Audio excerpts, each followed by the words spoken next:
The Ford was considered the universal car, with different body styles to fit any lifestyle or profession. Its ease of use and maintenance meant that it was easier to own and operate than more expensive makes.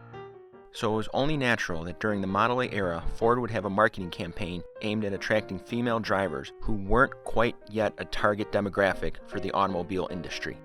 Ford's most common advertising method during the Model A era was taking out ads in magazines, and they spent quite a bit of money advertising in female-focused magazines.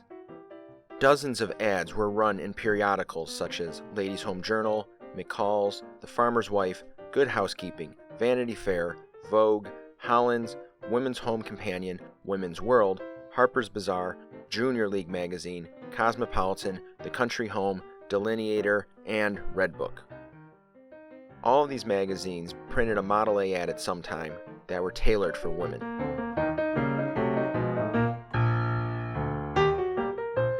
And while many of the themes or text of the ads may be viewed as condescending today, these ads were printed at a time when women were starting to be taken seriously as consumers of automobiles, and the language of the ads reflected that moment in time. Keep in mind that when the Model A was introduced in 1928, women had only been able to vote in 2 presidential elections up to that point. Ford made sure to market his cars to this burgeoning demographic.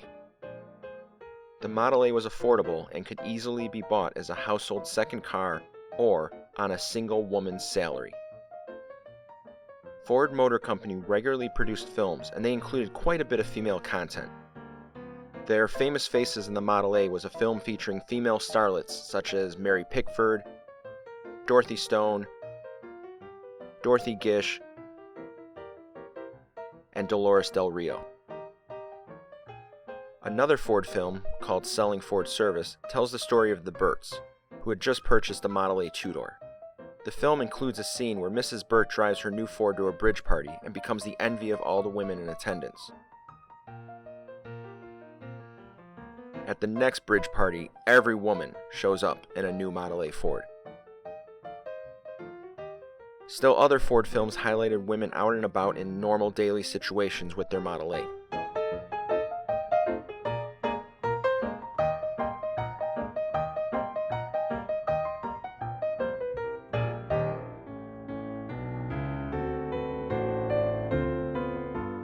Many dealers took it upon themselves to purchase local newspaper ad space to extol the benefits of the new Ford, specifically for women.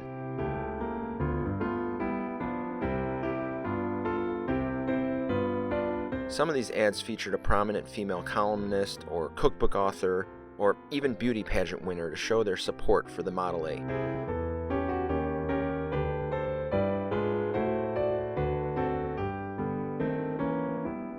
Ford's acknowledgement of the female consumer didn't start with the Model A.